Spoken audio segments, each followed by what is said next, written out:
Welcome to my channel. இப்போ பார்க்க போகிறது பிஜிடிஆர்பி தேர்வு சம்மந்தமான முக்கியமான தகவல் தான். ஸோ ஃபஸ்ட்டு வந்துட்டு இந்த ஸ்டார் கொஷின் அதை சம்மந்தமாக பேசுகிறதுக்கு முன்னாடி இந்த கட் ஆஃப் மார்க் அப்படின்றத ஒரு முறை பார்த்துருவோம். ஏன்னா கட் ஆஃப் மார்க் அப்படிங்கிறது நம்ம நிறைய முறை சொல்லிட்டோம். எலிஜிபிள்லேருந்து 10-15 மதிப்பெண்கள் எடுத்தால் போதும். எஸ்ஜிடி அந்த 8% ரிசர்வேஷனில் வர்றீங்க அப்படின்னா ஒரு 5-10 மதிப்பெண்கள் அந்த ரேஞ்சில் இருந்தால் போதும். ஸோ இதுதான் வந்து கட் ஆஃப் மார்க்காக 100% இருக்கும். நீங்கள் என்ன தான் கம்மியாக இருக்குன்னு கத்தி கூனாலும் விஷயம் இதுதான். இவ்வளோ தான் வந்து கட் ஆஃப் வர்றதுக்கான வாய்ப்புகளும் இருக்குது.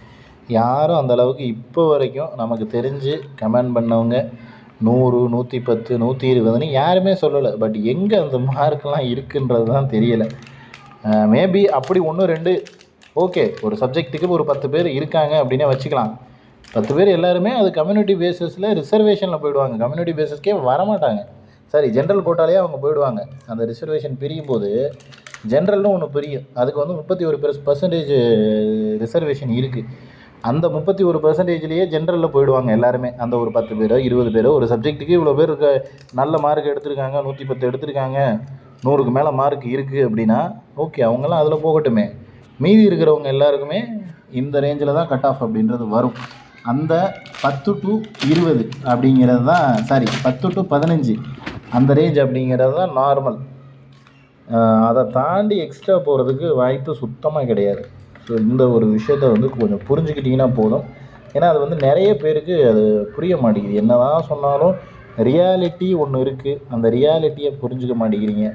கற்பனையில் சும்மா யாராவது ஏதாவது ஒரு கற்பனையாக ஒரு மார்க் சொல்லியிருப்பாங்களே, அந்த மார்க்கை கையில் எடுத்துக்கிட்டு அதை வந்து நினச்சிக்கிட்டு பேசிக்கிட்டு இருக்கீங்க.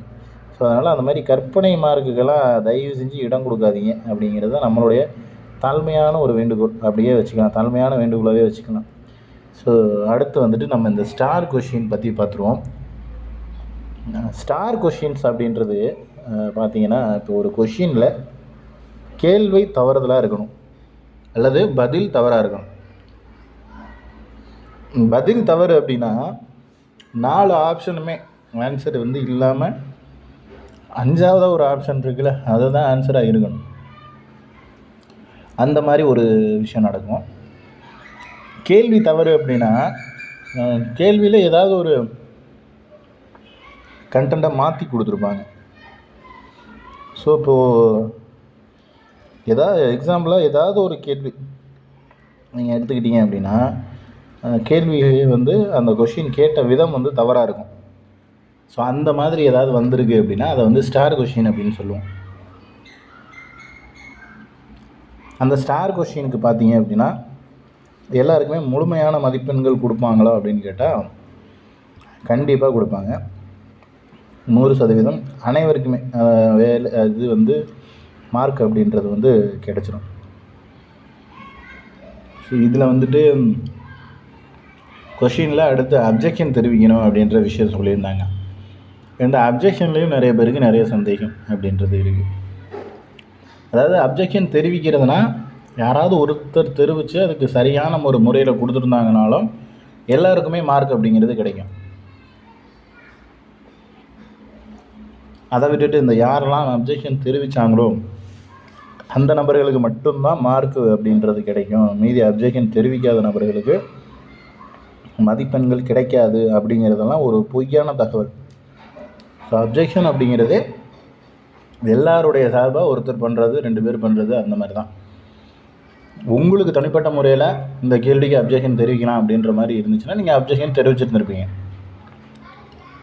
ஸோ அதனால் அப்ஜெக்ஷன் தெரிவிக்காதவங்க எல்லோரும் என்ன நினச்சிக்கிறீங்க அப்படின்னா, ஓகே நம்ம அதை பற்றி எந்த அவேர்னஸும் இல்லாமல் இருந்துட்டோம், நம்ம அப்ஜெக்ஷன் போடவே இல்லை, அப்போ நம்மளுக்கெல்லாம் மார்க் வராது போல் அப்படிங்கிற மாதிரி நினச்சிக்கிறீங்க. அப்படிலாம் கிடையாது. யார் ஒருவர் அப்ஜெக்ஷன் தெரிவித்தாலும் எல்லாருக்குமே மார்க் கிடைக்கும். அதாவது அப்ஜெக்ஷன் அப்படிங்கிறது அந்த அப்ஜெக்ஷன் கொடுக்குறவங்களுக்கு மார்க் கிடையாதுங்க. அப்ஜெக்ஷன் ஒன்று போடுவாங்களே ஒரு கொஷின், இப்போ 124வது கொஷினில் அப்ஜெக்ஷன் போடுறாங்க அப்படின்னா அந்த 124 ஓகே சக்ஸஸ் ஆகிடுச்சு அப்படின்ற பட்சத்தில் அந்த 124வது கொஷின் அட்டன் பண்ண எல்லாருக்குமே அப்படின்றது வந்து வந்துடும், மார்க் வந்துடும். அதை விட்டுட்டு நமக்கு அப்ஜெக்ஷன் யாரெல்லாம் போட்டாங்களோ அவங்களுக்கு தான் மார்க் அப்படின்னா அது வந்து ராங்கான விஷயமாயிடும். அப்படி மேபி கொடுக்குறாங்கன்னா நம்ம படிக்க தேவையில்லை, 200க்கு 200மே அப்ஜெக்ஷன் போட்டுக்கிட்டு இருந்தாலே மார்க் வாங்கிடலாம். ஸோ அதனால் அந்த கான்செப்ட்டுக்கு போகாதீங்க.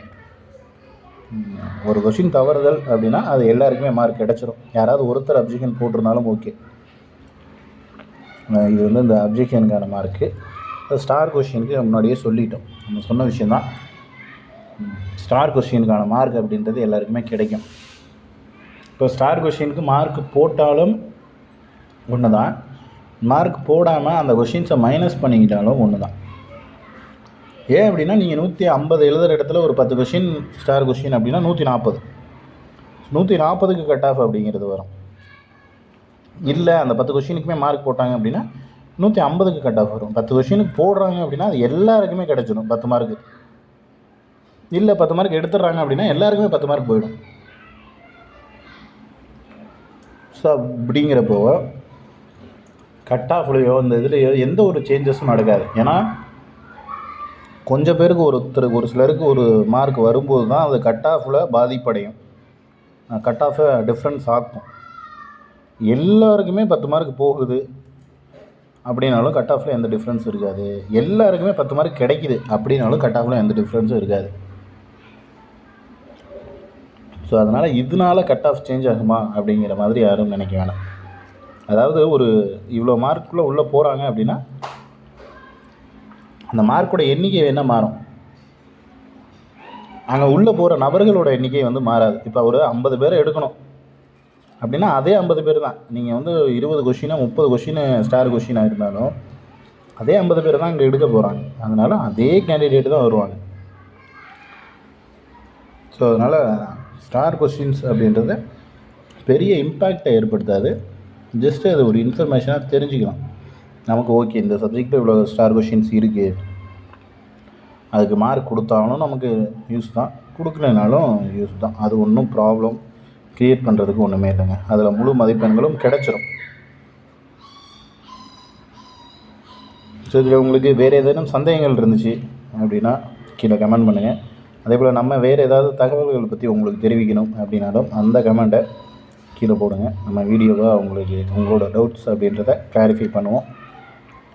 நெக்ஸ்ட் அடுத்த வீடியோவில் பார்க்கலாம். தேங்க்யூ.